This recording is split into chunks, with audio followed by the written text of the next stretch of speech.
Passo a palavra, então, para o Christian Dunker. Oi, gente. Obrigado, Thalita, Flávia, todos que concorreram para a gente estar aqui hoje juntos. Daniel, Davi, todo o pessoal do CRP. Eu sou um homem branco, ainda me restam alguns cabelos, mas a marcha inexorável para baixo continua. Em alguns momentos ou em alguns anos me tornarei completamente calvo, mais um calvo, sempre um calvo. Eu estou vestindo uma camisa meio azul, que trai a minha alma alviverde, né? Não está sendo exatamente visível no plano fenomenológico, mas é uma descrição, é parte, vamos dizer assim, intrínseca da minha essência. Portanto, divido isso com vocês. Sou Moreno e estou aqui para a gente conversar sobre a psicologia clínica, sobre a psicoterapia. E eu pensei em trazer algumas notas, né? Acho que vou dialogar com o que a Flávia colocou, mas algumas notas sobre a nossa situação atual nessa matéria, a situação assim, do Brasil, né? No contexto em que a discussão, eu diria, ela é forte, aberta, ela é uma discussão de alta densidade política, inclusive jurídico-normativa, na medida que a gente tem um projeto de lei agora em curso sobre a formalização, né, a regulamentação das práticas psicoterápicas, né? O projeto de lei, ele basicamente argumenta que a psicoterapia devia ser uma prática restrita a médicos e psicólogos, né? Vocês podem imaginar o contexto em que esse projeto aparece, é um contexto de percepção social crescente, da importância da saúde mental. É uma curva que vinha aumentando essa percepção e ela se tornou dramaticamente assim, impulsionada pela Covid. A Covid não só pelos seus efeitos diretos, né, impondo perdas, impondo processos de luto, impondo processos de isolamento, né, ela levou a uma percepção de que o modelo que a gente tem de saúde mental hoje, né, um modelo mais popular, um modelo, vamos dizer assim, em termos de representação social, ele é altamente insuficiente, né? E ele está basicamente amparado em 3 práticas, né? Quer dizer, tomar medicação, alimentar-se corretamente, fazer exercícios, tá? Quando você pergunta para as pessoas, né, o que significa, né, como você cuida da sua saúde mental, em regra aparecem essas 3 dimensões, quando não aparece uma 4ª, que é a religiosa, né? Quer dizer, eu cuido do meu sofrimento a partir e através do meu engajamento numa religião, né? Ou seja, há um grande desconhecimento, ou pelo menos havia um enorme desconhecimento sobre as práticas psicoterapêuticas, ou vamos chamar assim, as curas desenvolvidas no contexto da palavra em relação, né? Em que eu falo com alguém, e eu falo com alguém numa relação qualificada, duradoura, intensa, e isso transforma meus sintomas, né? Isso se deve, né, a uma representação hoje em vigor, né, de que a psicoterapia é basicamente associada com a psicanálise, né, e a psicanálise é basicamente associada com uma prática de elite para as elites. Ou seja, essa pesquisa, ela capta a representação, né, de como o brasileiro pensa saúde mental, não exatamente com a classe média, né, com as classes altas, pensam isso, né? A Flávia trouxe um ponto muito importante, isso se traduz na nossa distribuição de raça e, eu diria, na nossa distribuição de classe, quando a gente pensa na psicologia, né? Bom, então, o aumento exponencial da preocupação com a saúde mental veio junto com o entendimento de que, olha, aquilo que eu estou fazendo, né, tomando um antidepressivo há 10, 15 anos, né, tentando, às vezes, práticas e técnicas de autocuidado, não está sendo suficiente, né? Mas aí vem a segunda parte, que é eu vou procurar um psicoterapeuta, né? E durante a Covid a gente teve uma mobilização muito forte entre os psicólogos, né? Foi uma mobilização muito orientada politicamente, foi uma mobilização que contrastou vivamente com a classe médica, né? Quer dizer, virtualmente, os psicólogos clínicos, os psicoterapeutas, psicanalistas, né, se indispuseram com as práticas, principalmente as práticas sanitárias, do governo, né? Ao passo que o CRM e companhia dividiu-se, claro, nem todos, mas majoritariamente apoiaram, né, o que a gente viu acontecer aí. E hoje a gente tem um débito de 500 a 700 mil mortes a mais no Brasil, que ninguém pagou a conta ainda, né? Quer dizer, quem é que foi responsável por esse, comparativamente, né, aumento de letalidade da Covid no nosso país? Bom, então a gente tem esse aumento de demanda, um aumento da percepção social da importância da saúde mental. Isso se conecta com um entendimento de que a vida nas corporações, vamos dizer assim, passou a ser dosada por altíssimos níveis de sofrimento, e daí a gente tem um aparecimento de um fenômeno conexo que é a cultura dos coaches, né? Que a gente pode dizer, te critica, mas qual é a razão disso ter acontecido, né? Como, de repente, por que, de repente, a gente tem tantos coaches, mentorias e etc.? Porque a gente tem um setor importante, né, da nossa sociedade que não pode recorrer à psicoterapia. Então, recorre a algo análogo. Recorre a algo que é como uma psicoterapia. Por quê? Porque a psicoterapia ainda está ligada com altíssimos preços, falta de acesso e etc. Ou seja, essa representação social ela é extremamente nociva, né? E é muito curioso como a gente concorre para propagar esse entendimento das coisas. Contra isso, eu diria o seguinte, pesquisa feita pelo Instituto Cactus, recente, né, dois anos, perguntou quantos por cento dos brasileiros fizeram ou fazem psicoterapia. E a resposta foi 5%. 5% é uma quantia, vamos dizer assim, é um valor imensamente grande para o nosso país, tá? Se vocês pensarem, né, que quantos doutores a gente tem nesse país, menos de 1%. Quantos mestres a gente tem nesse país, 3%. Quando você pensa em 5%, isso extrapola as nossas classes médias.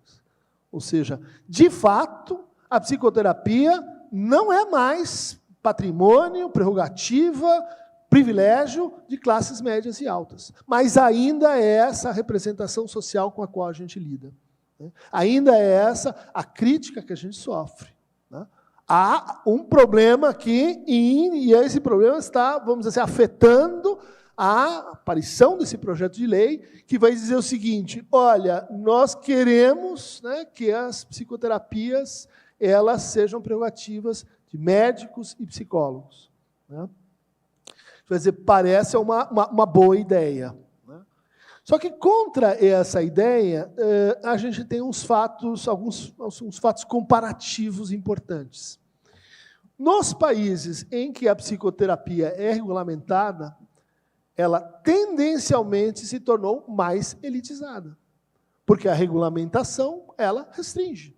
Ela tira fora do campo das psicoterapias todos aqueles que não têm formação específica nessas duas áreas e que fazem parte da saúde mental.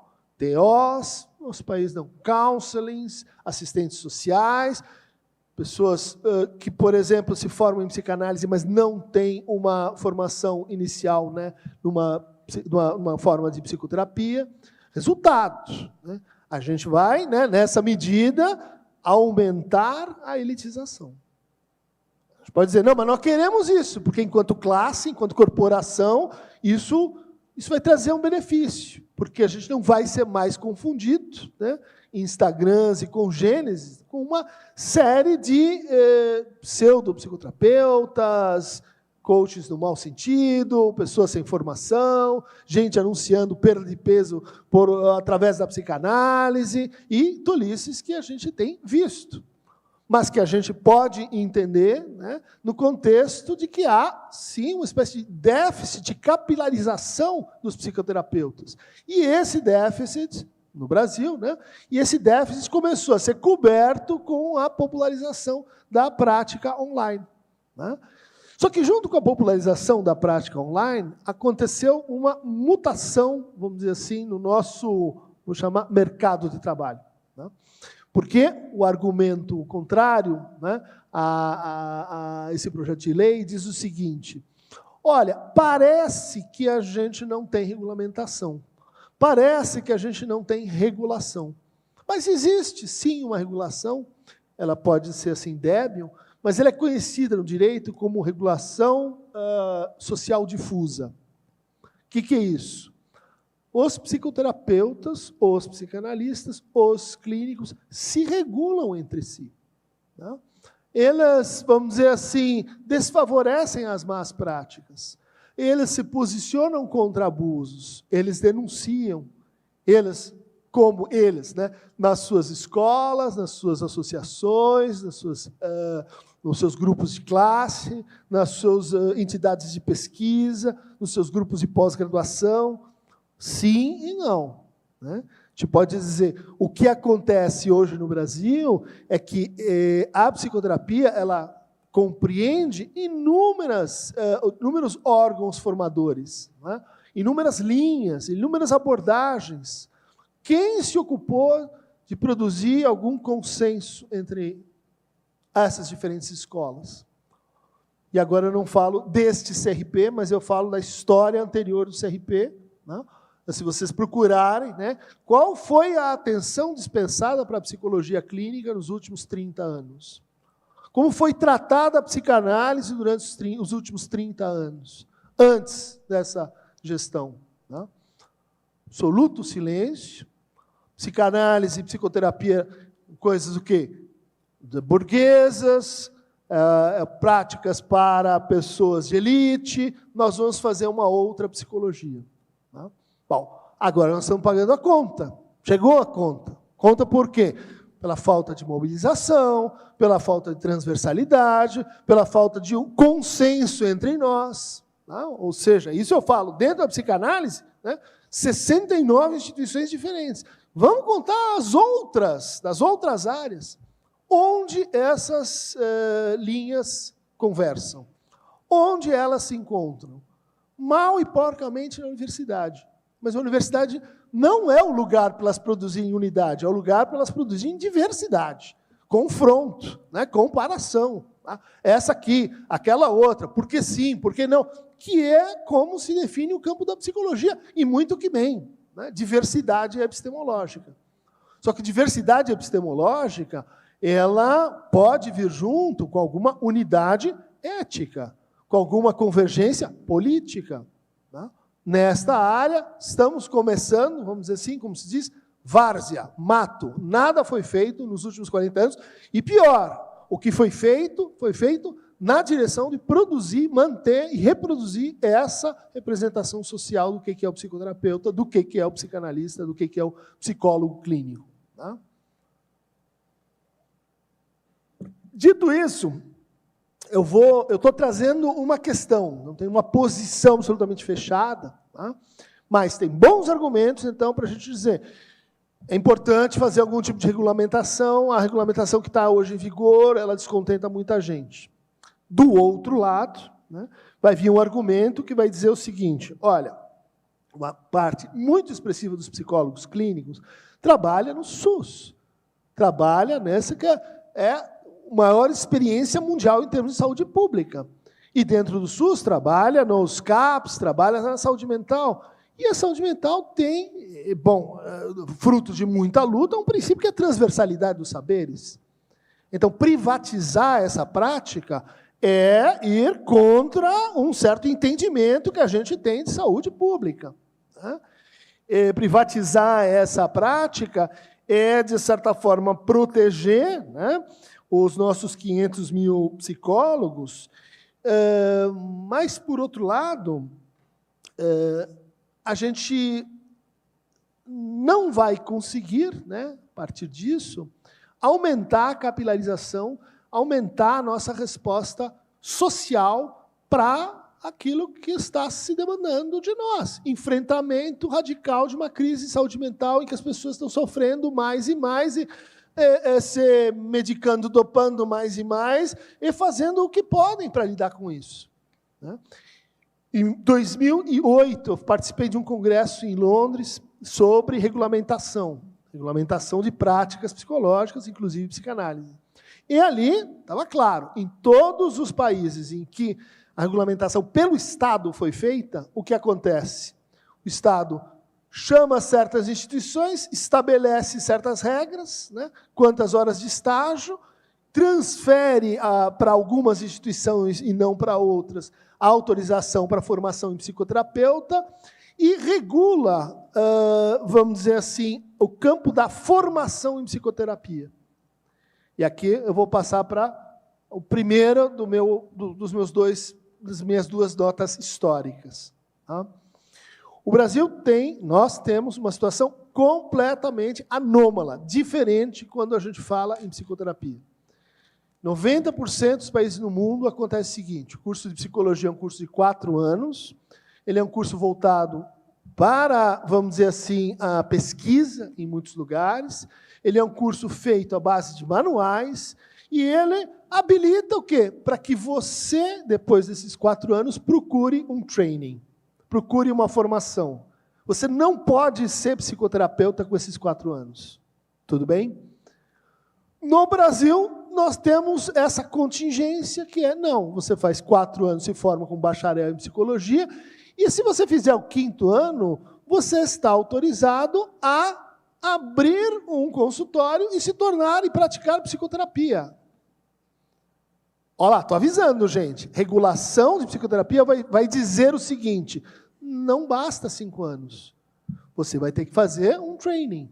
Um training significa uma escola de psicanálise, uma escola de terapia cognitivo-comportamental, uma escola de Reich, uma escola de Jung, onde você vai ter tantas horas de estágio, onde você vai ter tantas horas de teoria, onde você vai ter, em alguns casos, tantas horas de terapia pessoal, e daí você consegue ter uma prática como psicoterapeuta. Queremos isso? Talvez para quem já está, isso seja interessante. Mas vamos olhar para a nossa situação, vamos olhar para o nosso Brasil e vamos ver o que nós estamos criando. Mais um negócio. Né? No fundo, é mais um empreitamento, né, da saúde mental. Eu acho que várias coisas que a Flávia colocou vão nessa direção. Né? Problema, porque ir contra essa ideia não é suficiente, nós precisamos resolver o problema real, nós precisamos enfrentar o problema real. Bom, isso envolve a gente entender por que os nossos cursos de psicologia são habilitantes. Tá? Por exemplo, na Alemanha, a Alemanha paga tratamento psicanalítico para quem tiver indicação. Paga, o Estado paga. Onde você consegue fazer? Em lugar nenhum. Porque as filas demoram anos. Porque na Alemanha, para você se tornar psicanalista, você tem, pelas regras, que pelo menos pagar $50.000. Quem tem? Alguns poucos. Quem quer trabalhar no Estado? Mais alguns poucos. Nos Estados Unidos, dependendo do Estado, você tem que fazer provas, você tem que ter um mestrado ou doutorado. Resultado, você tem um déficit de terapeutas em países importantes. Isso ajuda a gente a entender por que a medicalização veio e levou todo mundo num único balaio. Porque os psicoterapeutas são escassos, é matéria-prima rara. Podemos fazer isso no Brasil também. É interessante? Se não fizermos, qual é a alternativa que a gente tem? Para formar melhor nossos psicoterapeutas, para formar de forma mais extensa, para formar de forma mais continuada, para formar de maneira mais ética, de maneira mais engajada. Bom, aí eu me desloco para por que nós temos essa nossa anomalia, né, que, de repente, pode ter se transformado numa vantagem. Hoje o Brasil é uma potência em termos de psicoterapia, de psicanálise. Por quê? Porque a gente tem muita gente, comparativamente muita gente, só perdendo para Costa Rica e Estados Unidos, se não me engano. Né? Bom, 1962, quando vão abrir o curso de psicologia, os médicos dizem, de jeito nenhum. Por quê? Porque qual é a necessidade prática que vocês estão respondendo? E aí tinha assim, a gente precisa avaliar nossos alunos que não vão bem nas escolas, né? A gente precisa talvez melhorar um pouco a vida dos trabalhadores, né, que estão em indústrias e fábricas. Bom, o psicólogo poderia ser de alguma ajuda, e nós podemos praticar a psicoterapia. Os médicos disseram, nós praticamos psicoterapia. Nós temos essa prerrogativa. Olha só, a discussão que a gente está tendo agora começa em 62. Tá? Começa lá atrás e numa, vamos dizer assim, fechada de braço, em que eles dizem assim, então, vocês podem abrir o curso de psicologia, os primeiros, né? Por exemplo, da USP, mas vai chamar instituto, não vai chamar faculdade. Você sabe por que chamam instituto de psicologia, não faculdade ou não, escola de psicologia? Porque instituto está voltado para pesquisa. A gente deixa vocês existirem, por quê? Porque é muito importante fazer pesquisa. Olha lá, os mesmos 4 anos, o mesmo curso básico, feito à base de manuais e etc., porque é muito importante. O psicólogo, vamos dizer assim, como alguém que sabe sobre o funcionamento psíquico e etc. Praticar, não. Porque quem vai ser o dono desse negócio? Então se forma um instituto, por exemplo, de psicologia, que até hoje sofre com... Nós temos 70 vagas e não temos curso noturno. E nós temos mais alunos de pós-graduação do que alunos de graduação. Por quê? Porque a ideia é, vocês vão fazer pesquisa e a gente tolera que vocês trabalhem com a gente nos hospitais. Então, vocês podem fazer psicoterapia, mas veja, qual é o lugar de vocês dentro da psicoterapia? Psicodiagnóstico. Então, quando eu estudei psicologia, o que a gente fazia na psicologia clínica, e bom, a gente já tinha uma controvérsia a respeito, é diagnóstico.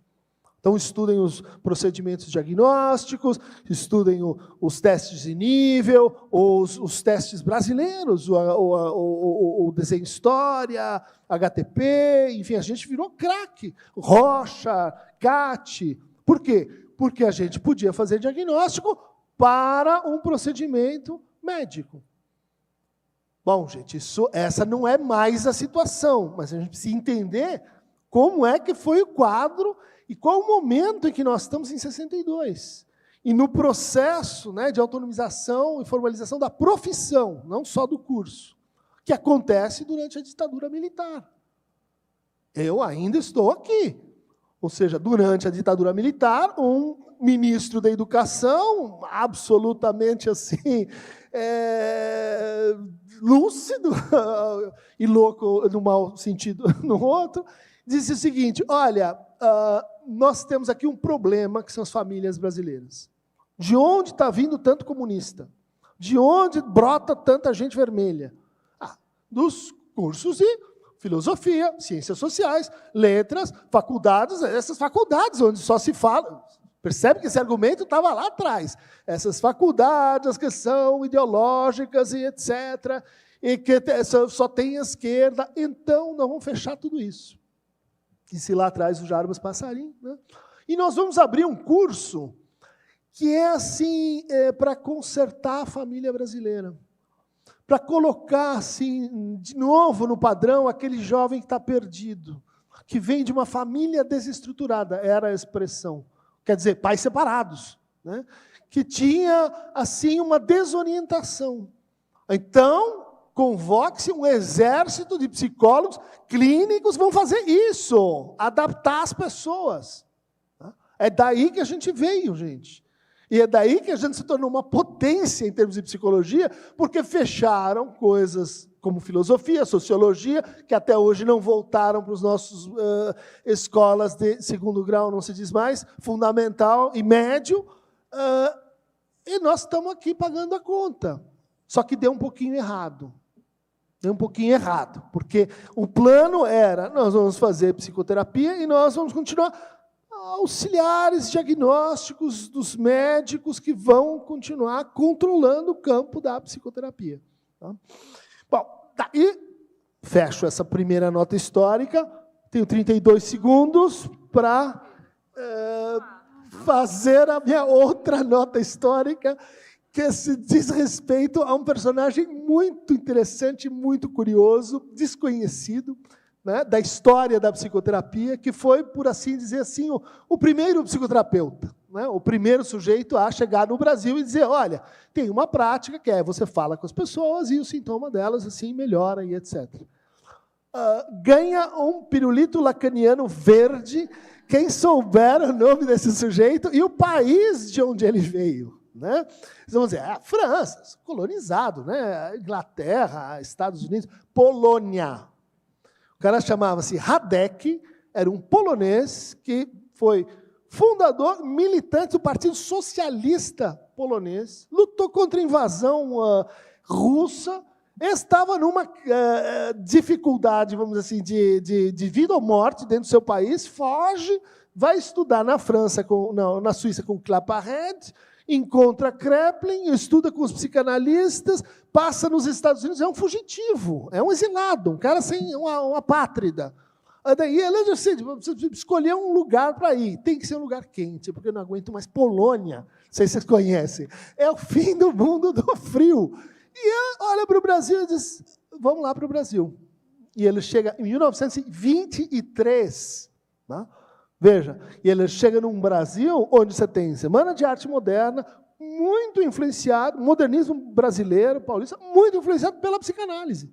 É um leitor, aparece lá no Manifesto Pau-Brasil, Manifesto Antropofágico, tanto os modernistas de esquerda, né, Mário Oswald, que era do Partido Comunista, quanto os de direita. Né? Leon Freud, ou Menotti Del Pica, escreveu um trabalho sobre o narcisismo e os nossos mitos, né, ameríndios, sobre a lua e o sol. Não importa. O problema é que você tem a chegada desse psicólogo clínico, psicoterapeuta, e ele diz, e ele começa a fazer conferências, ele começa a falar aos médicos, ele começa a trazer essa prática, e no bojo do que ele tem em mente, tem a seguinte ideia: o psicólogo clínico, ele tem que usar a teoria, o aporte que é adequado ao lugar onde ele está, ao trabalho que ele tem. Veja só, fundador do Partido Socialista polonês. Então, quando vem gente dizer, porque a psicologia clínica de burguês, de elitista, do caramba, não sabe nada da história dessa prática. Trazido para o Brasil por um imigrante, né, operário, e que dizia, a nossa prática tem que ver com o trabalho das pessoas. Clínica não quer dizer consultório. Clínica quer dizer escutar o sofrimento das pessoas onde elas estão, no território, ali onde elas estão. Então, se você está numa fábrica, psicoterapia numa fábrica. Se você está no hospital, é psicoterapia no hospital. Se você está numa escola, que aportes teóricos, né, você tem para lidar com o sofrimento dentro da escola. Né? Isso gerou o melhor e o pior.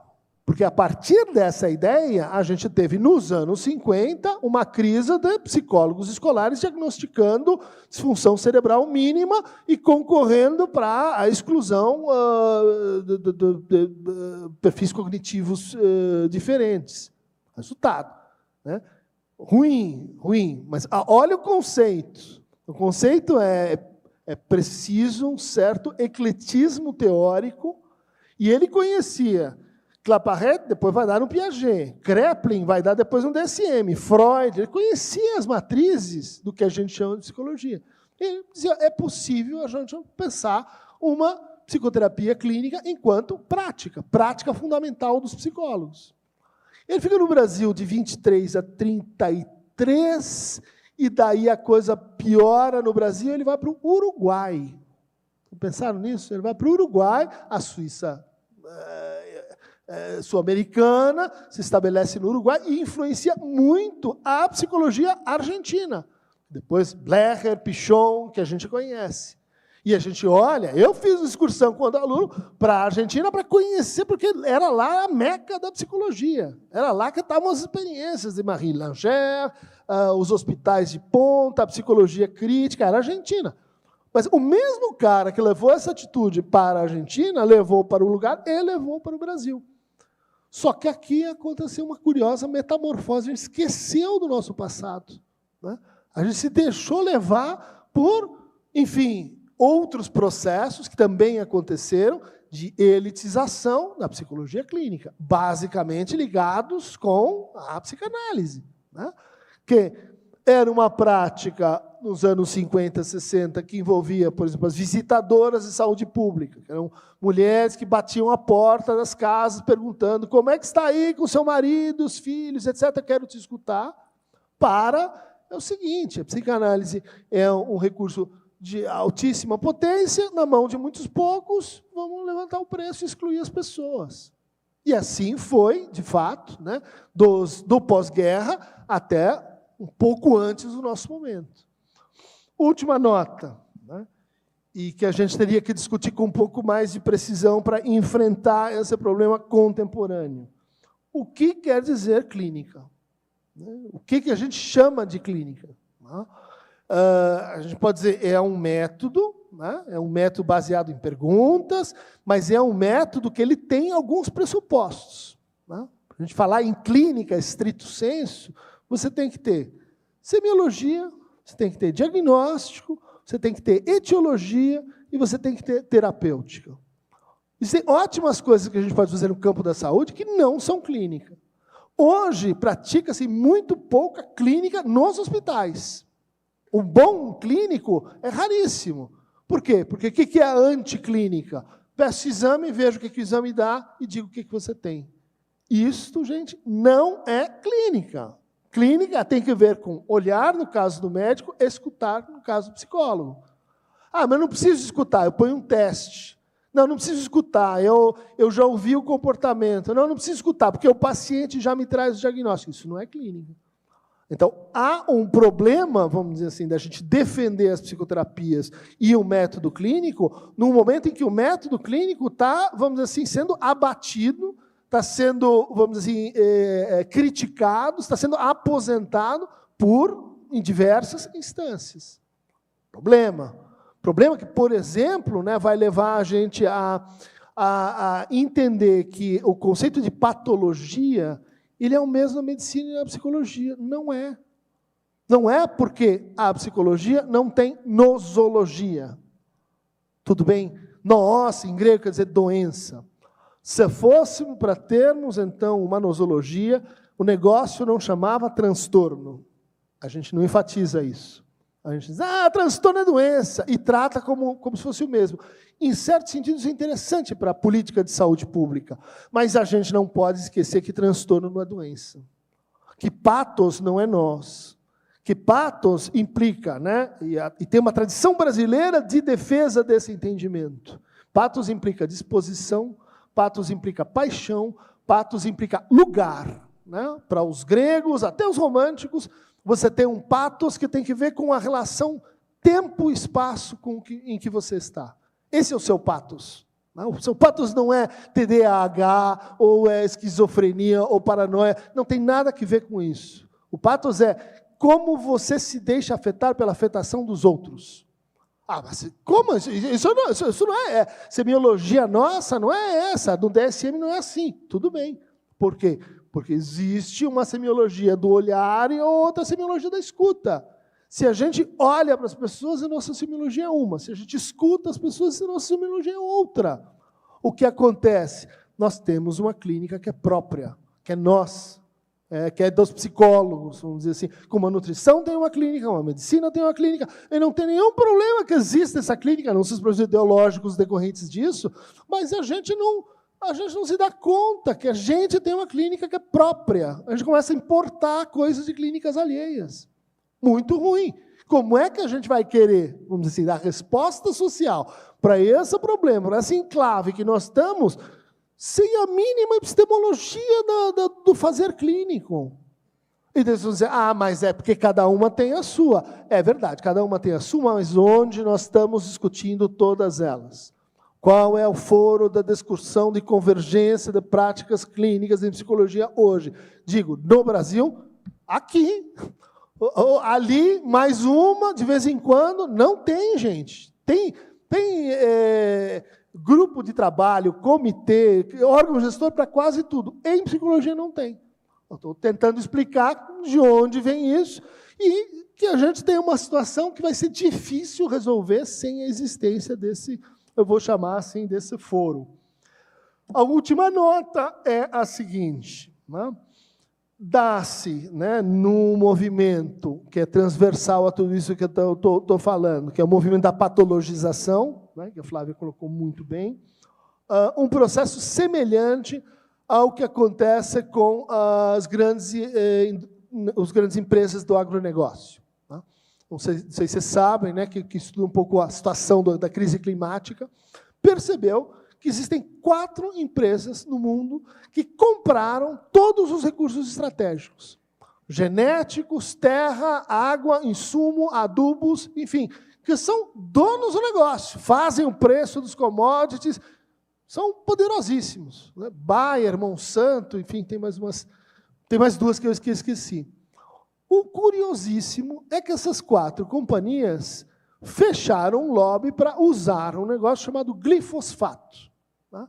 Que é um pesticida que é reconhecidamente indutor de câncer. Ou seja, nós temos aquela situação dos defensores da indústria de tabaco nos anos 60. Nós sabemos que faz mal, mas nós queremos usar. E nós fechamos o lobby e então glifosfato para todo mundo. Quer dizer, caramba, essa turma bonzinhos não são. É verdade. Só que o que poucos conhecem é que existe o glifosfato é uma substância altamente cancerígena. Mas existe, hoje, no mundo, vamos dizer assim, lobby das empresas que fabricam produtos para tratamento de câncer. E ganha outro pirulito verde, lacaniano, quem disser quem são as 4 mesmas companhias que dominam esse mercado. Monsanto, Bayer e o caramba. Ou seja, eu crio a doença, ganho em cima disso e ganho em cima dos efeitos deletérios que essa doença causa nas pessoas. Tudo bem? O que o neoliberalismo está fazendo, quando a gente olha para a saúde mental, é a mesma coisa. Em primeiro lugar, eu desligo da diagnóstica DSM qualquer ligação entre o seu sintoma e sua forma de vida. Não tem discussão ideológica. É mesmo, mas então eu trabalho que nem um dromedário, sou explorado, precarizado, e daí eu faço uma depressão. Não tem nada a ver. Não tem nada a ver. A gente combinou que a gente não ia falar em causas, porque causas, nem vem negócio de mente, cérebro, esse negócio. Vamos combinar só fazer diagnósticos operacionais. Então, não tem nada a ver a forma como a gente vive, como a gente ama, como a gente odeia, como a gente sofre, com os sintomas que a gente produz. Isso é Monsanto, Bayer e o caramba no negócio da saúde mental. E daí, se criam, né, epidemias reais, né, de depressão, de ansiedade, TDAH, autismo. Não estou dizendo que elas são inteiramente fabricadas, mas fabricadas nesse sentido, de que você expõe as pessoas a substâncias tóxicas e digitais, e depois você vende Effexor. Você vende paroxetina. Você vende as medicações, você vende a industrialização desse sofrimento no pacote de sintomas. Você ganha nas duas. Né? Ou seja, você consegue administrar, olha a palavra, né? Clínica, a indução de sofrimento, indução calculada de mal-estar para a produção de sintomas. Quer dizer, como é que nós vamos ter uma resposta que olhe para isso e diga, não me venha com lorota, porque existe o sofrimento real das pessoas e nós precisamos enfrentá-lo, apesar, e quando for o caso, contra isso. Bom, esse é o recado.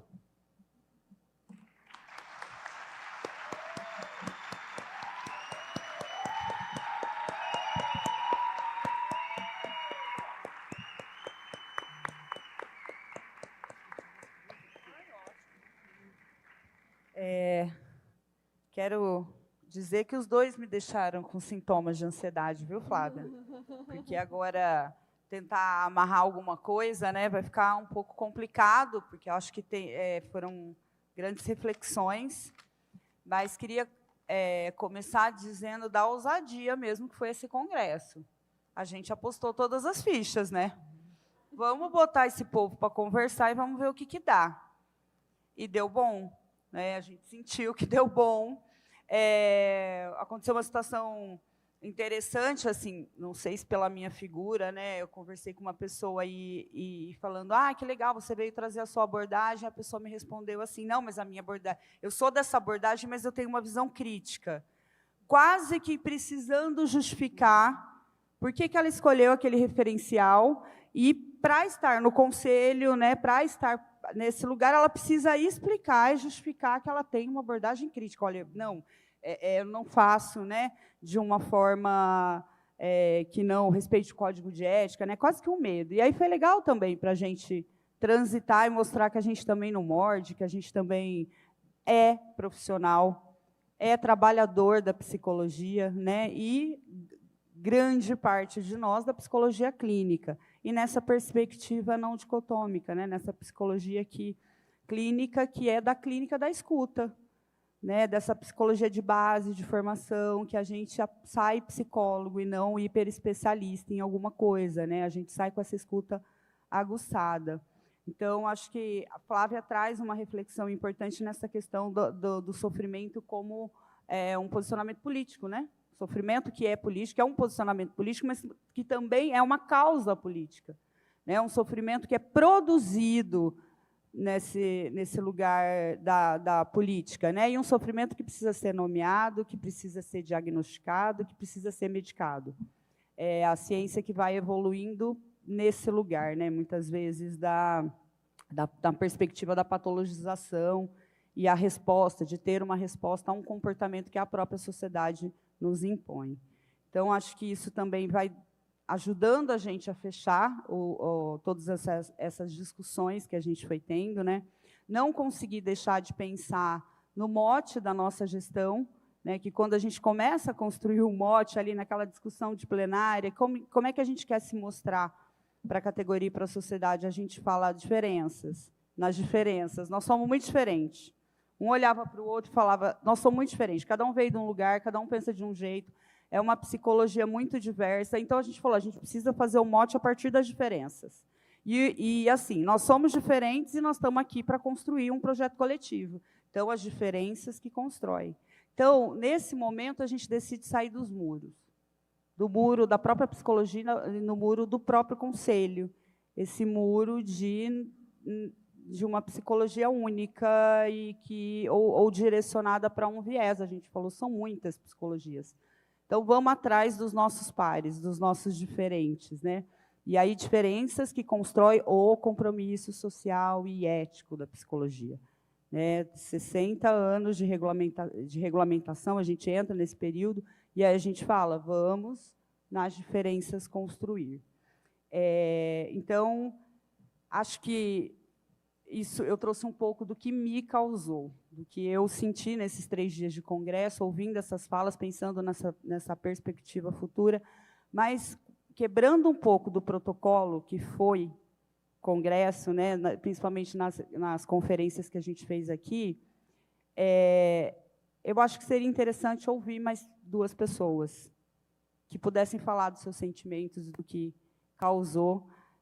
Não sei, não tenho uma ideia de como administrar isso, né? 2 pessoas, não quero escolher, quero que vocês se coloquem para uma reflexão, mas a gente tem, já tem um que se candidata aí para fazer uma consideração dessas falas, né? Trazendo tudo que foi esse congresso, que foi ousado, que foi uma aposta que a gente fez e que deu muito certo.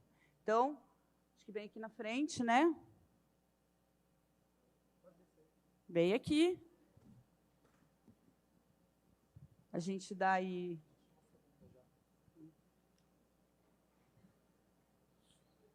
Enquanto isso, eu vou falar um recadinho aqui, para o pessoal não esquecer de retirar bagagem nos maleiros. E qual que é o seu nome? Fala o seu nome, por favor, de onde você vem, aí você faz a pergunta. Eu quero ser bem breve. Flávio, boa tarde para todo mundo, boa tarde à mesa. Foi bom ver vocês aqui, eu acompanho os perfis, nunca já tive algumas coisas, de algumas conversas mais rápidas. Acho que o que eu mais senti falta, embora o evento eu não tenho o que comentar em termos de ser ruim, eu acho que é um evento maravilhoso, Mas o que eu mais senti falta, desculpe, a ansiedade. Né? A ansiedade, a gente precisa normalizá-la, na verdade, né? Como um processo que faz parte. Eu senti falta de outras abordagens discutindo essas problemáticas. Em geral, a gente está colocando muito a psicanálise para debatê-la.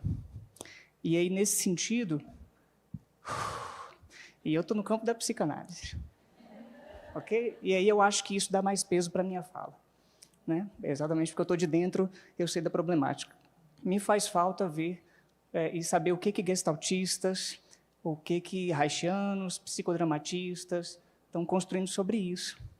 Né? Em geral, a gente sabe, gente, e aqui a impressão que dá é que no evento inteiro essa questão está na entrelinha. O problema da briga, o maior confronto é psicanálise e TCC. O maior confronto. Os outros não entram nessa briga. E a gente precisa debater isso. A gente tem, por exemplo, a associação que foi criada durante a pandemia, que é a Associação Brasileira de Psicologia Baseada em Evidência, que eu acho que é importante a gente conhecer, entender o que é esse movimento e colocar para discutir. Mas, ao mesmo tempo, é um movimento que não vem do conselho. É um movimento que está tendo processo de marketing fora, nas redes, etc. E eu queria saber a posição da mesa a respeito. O segundo ponto é que, embora a gente esteja falando de psicologia clínica, o nosso foco está sendo na psicoterapia. E, em geral, quando a gente fala psicoterapia, a chance da gente pensar ela individualmente é muito grande. Ela não vai resolver nada desses problemas. A gente pode colocar 8 milhões de psicólogos e psicólogas fazendo psicoterapia e a gente não vai resolver nada. Por que a gente não está conversando sobre práticas coletivas, grupos, ações que envolvam, de fato, comunidades? E por que a gente está falando tanto mais de psicoterapia? Queria saber a posição também da mesa.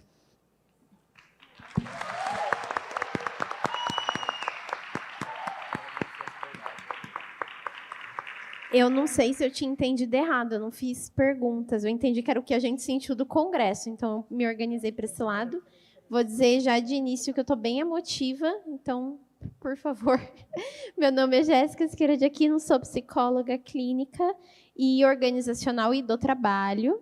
Trabalho pela análise do comportamento. Foi um congresso que me emocionou do começo ao fim. Eu acho que quando a gente coloca numa mesa psicanalista, cognitivistas comportamentais para discutir temas, eu me assustei no início. Eu falei, como vai ser isso? Acho que um pouco do que vem da graduação, né? E foi muito rico. As salas, ver a Gestalt. Eu estava em sala de psicanálise, eu olhava aquilo e falava, gente, olha, a gente se entende, eu também acredito. É isso. E isso vindo do conselho tem um peso que é diferente do que a gente vê no mercado, como nosso colega falou.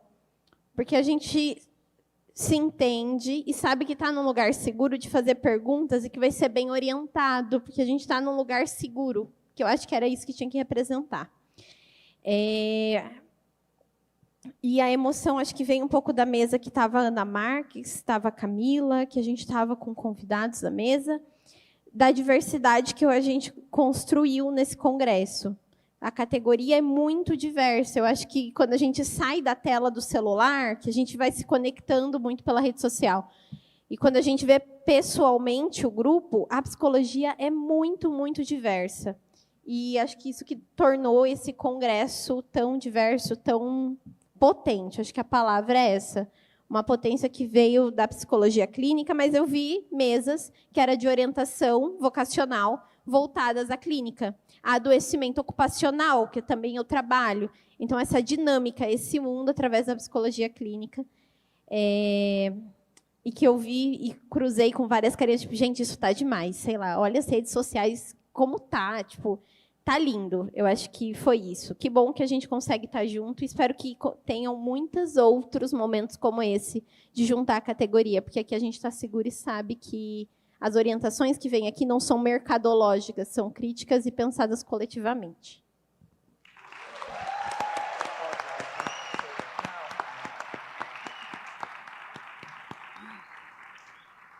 Então, fique à vontade, quem quiser. Queria agradecer aí as perguntas, né, os comentários também. Respondendo primeiro ao meu xará, o Flávio, não sei onde ele... Ah, tá, te achei, Flávio. Gente, eu queria até pedir desculpa, porque eu acabei não pontuando isso, mas eu não sou psicanalista, eu não sou da comportamental, minha abordagem talvez não seja conhecida por muitos, mas eu sou marxista. Minha abordagem é psicologia histórico-cultural.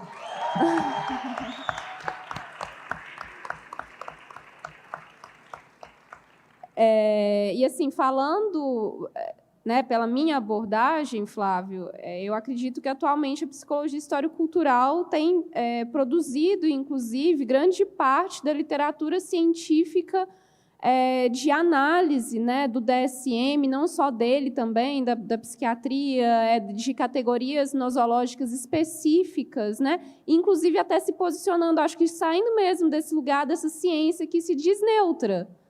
Então, falando por essa abordagem, né, eu entendo que tem esse incômodo mesmo, esse desconforto, esse questionamento, esse estranhamento, e que eu acho que, lamentavelmente, né, pelo menos nos espaços das redes sociais, onde eu tenho me inserido muito e feito esses debates sobre patologização da vida, eu tenho ficado incomodada com a noção de ciência que as pessoas estão tendo, como que elas entendem, né, a priori, que aquilo que já está estabelecido é uma verdade, é quase que um dogma. Se alguém questiona, ela é negacionista. Acho que a gente fetichizou muito essa noção de negacionismo.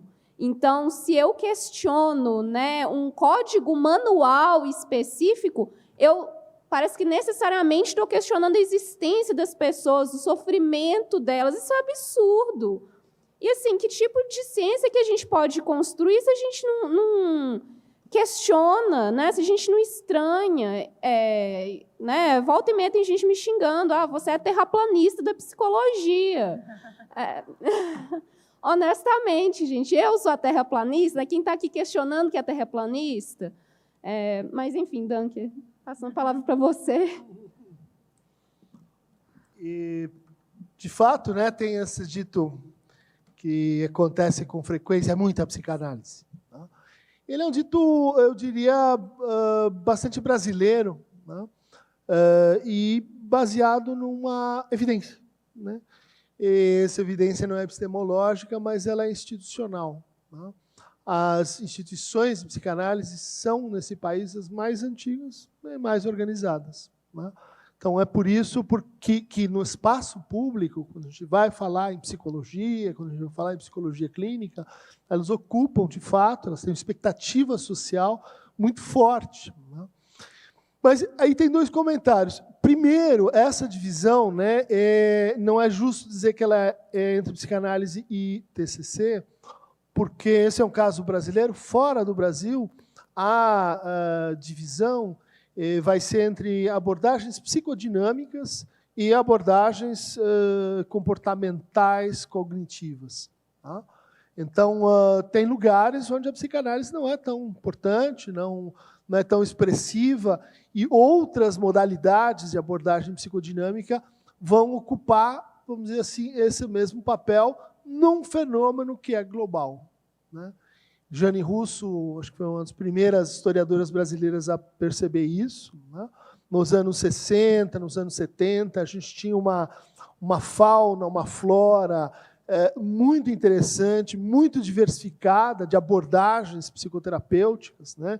Da análise transacional, biodança, psicoterapias psicodélicas. A gente tinha diferentes, né, ramificações e composições, né, do psicodrama, com a psicanálise, sem a psicanálise, muitas abordagens de grupo, ou seja, havia uma espécie de facilidade para você pensar que a abordagem pela palavra podia ser muito diversificada. Né? O que parece ter acontecido? Você tem pequenos grupos, né? Quando a prática ela é, vamos dizer assim, artesanal, e elas têm uma variedade que desaparece quando isso eleva-se para uma escala de produção industrial massiva. Né? Quando você tem que formar, né, psicoterapeutas, e veja só, em escala Brasil, muito difícil você preservar ao mesmo tempo a diversidade que a gente gostaria. Né? seja, é um processo que envolve limitações, né, estruturais de países periféricos, mas também de países centrais. Né? Como é que a gente vai ter, por exemplo, pós-graduações que ofereçam a mesma pujança, a mesma extensão, a mesma complexidade para psicodrama, gestalt, design análise, etc. Mas o sistema universitário não vai aguentar. Ou então a gente vai fazer abordagens, né, que não conseguem competir com o nível de especialização, segmentação que você tem. Resultado, quando a gente fala em psicanálise hoje, é uma espécie de mito imaginar que isso é a mesma coisa. Né? As psicanálises, elas acabaram incorporando a mesma diversidade que você tinha lá nos anos 70 para abordagens com outros nomes, com outras linhas. E o mesmo a gente pode dizer, não sou especialista, mas me corrijam, das abordagens cognitivo-comportamentais. Elas estão longe de ter alguma unidade. FAP, terapia de aceitação e compromisso, terapia dialética comportamental, são abordagens distintas. Não, mas a gente junta, né, no Folha contra o Estado. Não, só tem 2, só pode ter 2 gigantes. Porque essa grande tradução, essa grande divisão, ela, eu diria assim, organiza-se mais por leis do mercado do que por leis epistemológicas, né? Ou por leis de eficácia, ou por leis éticas. Né? Ela é em si um problema, mas ela não é um problema da psicanálise ou da TCC. Ela é um problema de um mundo que faz a gente dizer A ou B. É que faz a gente dizer azul ou verde. Isso nós não gostamos. Né? Mas eu acho que o caminho ruim para tratar isso é demonizar algum dos 2 lados. Quer dizer, e esse aqui que está hegemônico em relação ao outro, porque se o outro fosse hegemônico, e ele é hegemônico em outras culturas, seria diferente. Não, o problema é justamente a nossa exiguidade para pensar, né, a multiplicidade em campos extensos, para a gente, no fundo, né, entender as pesquisas. Vamos voltar aqui para as evidências. O que as pesquisas em psicoterapia dizem? Né? Primeiro lugar, resultados contrários. Segundo lugar, que a teoria que o sujeito usa não é tão importante assim. Que ao lugar onde ele fez a formação não é tão importante assim. Que não é tão importante assim. O que é tão importante assim? A qualidade do vínculo com o teu paciente. Você diz, mas isso é mais importante que a teoria? Não, mas nós estamos numa área que, vamos dizer assim, não pode ser avaliada, não pode ser pensada como os critérios da medicina. Onde você tem princípio ativo, onde você tem a possibilidade de comparação, vamos dizer assim, muito mais adequadas para metodologias, vamos dizer assim, de massa, metodologias de aplicação impessoal. Né? Agora, o que acontece em situações de polarização epistêmica e prática como essa? Né? A tentação da segregação, de um lado, ou seja, o dogmatismo, e a tentação do ecletismo do outro. Mas parece que esses são os 2 problemas que a gente tem que evitar. Né? Dizer, então eu vou pegar um pouco de cada, quando dá eu taco de Reich, senão eu vou de Beck, quando não dá eu pego um Skinner. Isso a gente sabe que não favorece o bom vínculo com o seu paciente. Né? No fundo, a tua afinidade, a tua continuidade de formação, ela parece ter alguma relação com como você qualifica vínculos terapêuticos. Né? E o ecletismo não parece ser uma atitude que ajuda para isso, assim como o dogmatismo. Né? Assim como a ideia de que, não, essa aqui, são essas as que a gente vai pôr para dentro. Né? Veja, o projeto de lei, né, ele é muito curioso, porque ele coloca nós e os médicos contra a rapa. Se a gente olha para a história, nós fomos a rapa lá atrás. Nós estamos nessa situação de que, olha, não deixa a gente entrar nas psicoterapias. Hoje a gente vai praticar a mesma segregação que um dia foi levantada contra nós? Né? E aí eu vou fazer uma declaração aqui não contra o conceito de psicologia baseada em evidências, mas contra a pouca vergonha que isso assumiu aqui no Brasil. Né? Quer dizer, congressos onde o mote é a psicanálise não é ciência. O que é isso? Né? Argumentos feitos à base de segregação, silenciamento do outro.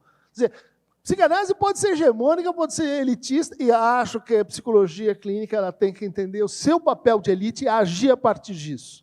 A elite responsável, elite inclusiva, elite que tem que trazer os outros para dentro e não pôr os outros para fora. Né?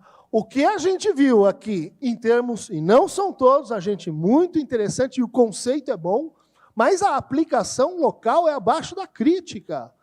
Ou seja, feita para desqualificar. E isso desde o primeiro coitado do aluno que entra numa faculdade é exposto a essa boçalidade de que essa é a linha boa, aquela lá são o quê? Humanistas idiotas que vêm da metafísica, não sei de onde. Não é assim que se fala, não é assim que se forma, não é assim que se lida com diversidade. Dizer, isso aqui não é ciência, isso aqui é a arte metafísica expulsa. Isso é segregação, gente. Isso nenhuma prática, seja ela qual for, dentro da psicologia, está habilitada a praticar, discursivamente. Né? Então, se a gente quer lidar com a diversidade, temos que respeitar epistemologias diversas. Temos que defender a ciência aplicada a cada escopo. Temos que defender a ciência baseada na cientificidade que aquela escola, que aquela prática traz para si.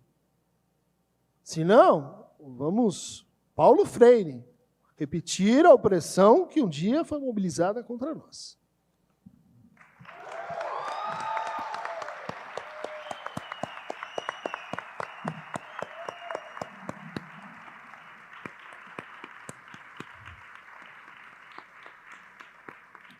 Bom, pessoal, agora chegou aquele momento doloroso, é hora de dar tchau, mas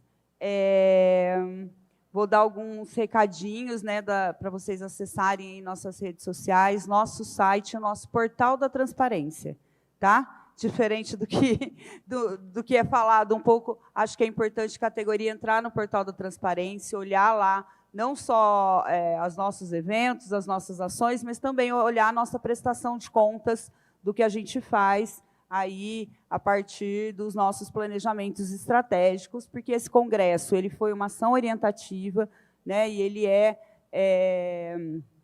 um espaço de diálogo, de orientação, mas ele também é uma prestação de serviço para a categoria. Queria muito agradecer à Unip, os trabalhadores da Unip, que incansavelmente, né, estiveram aqui com a gente na transmissão, na limpeza, na portaria, em todos os espaços. Né? A Unip foi uma grande parceira, a gente realmente fez um termo de parceria, e que outros eventos, como eu falei na mesa de abertura, também vão acontecer aqui. O Congresso da ULAPSE, que o CRP São Paulo, junto com o CFP, estão aí na organização também, e outras parcerias. Acho que dei os recados todos, né? Dou 2 minutinhos para vocês falarem um tchau e encerrar o congresso. Pessoal, queria agradecer muito a oportunidade, agradecer inicialmente de novo a comissão organizadora, né, do primeiro Congresso de Psicologia Clínica, pelo convite. O debate que não só eu sei que eu acabei, sem querer mesmo, ganhando uma certa projeção aí no espaço da internet, eu acho que até mesmo porque o debate sobre a patologização da vida agora que está assim, furando uma bolha, tanto é que eu acho que essa reação muito inflamada, né, que as pessoas têm, vem disso. Mas, então, é importantíssimo, né, a gente seguir ocupando os espaços que temos, e obrigada aí pela escuta.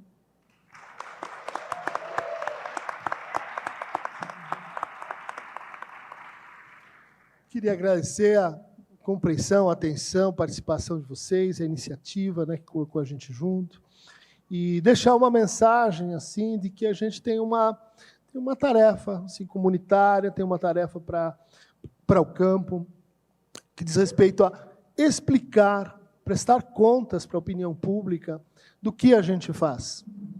Dizer para as pessoas, né, que seja psicoterapia de grupo, que seja individual, que seja aquela forma de clínica que você pratica, mas de mostrar para as pessoas quais são as razões, como isso funciona, quais são as versões indevidas, quais são os excessos e por que eles acontecem.